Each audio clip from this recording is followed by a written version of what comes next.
You would take medication if you had a heart problem. You would go and get heart surgery if your heart was, not working properly. You would, not just let your leg fall off. If you broke it, you would go and get it fixed. And she said, you need to fix your head too. And I said, yeah. I said, and it kind of clicked to me. I'm like, your brain runs the whole show. The whole show. And so if your mental health is not good, the rest of your health is not going to be good either.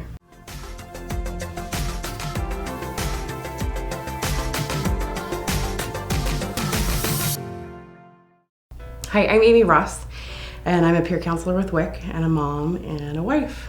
Growing up, I always knew I wanted to be a mom, and I always knew it was going to be something that was important to me.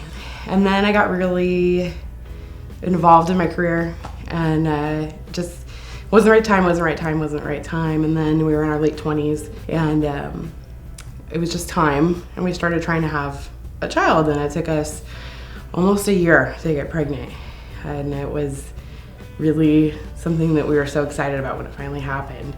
I had all the good stuff, and I was so in love with my baby, and I was so happy to finally have my baby. But with that, I was also nervous because I'd wanted this thing for so long, and it was just so tiny and vulnerable, and I was so afraid that I was afraid he was just gonna die. And so I just had this intense anxiety about that, and I had these crazy dreams. And that kind of transitioned into daytime feelings of just like, I'm so afraid I'm gonna drop him, and he's gonna hit his head on the edge of the table and crack his head open and die. And just really like, and people kept talking to me about postpartum depression, and I'm like, well, I'm not depressed. I'm not depressed. I'm happy. I'm so happy. But I'm scared. And then I just really realized, I'm gonna need to go and get some medication for this because it's just really intense. And I did that, and I also got this best $90 I've ever spent in my life is this little baby monitor that clips to their diaper and monitors their breathing. And it was like, okay, I can breathe. And those things together really helped, and I'm glad that I reached out for that help.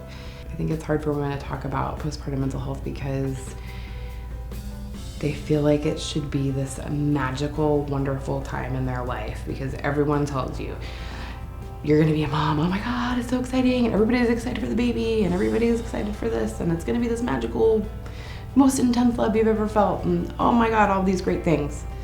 So when you don't have those feelings, or when you do, and then you also have these bad feelings, why do I have these bad feelings? What's wrong with me that I'm having these bad feelings?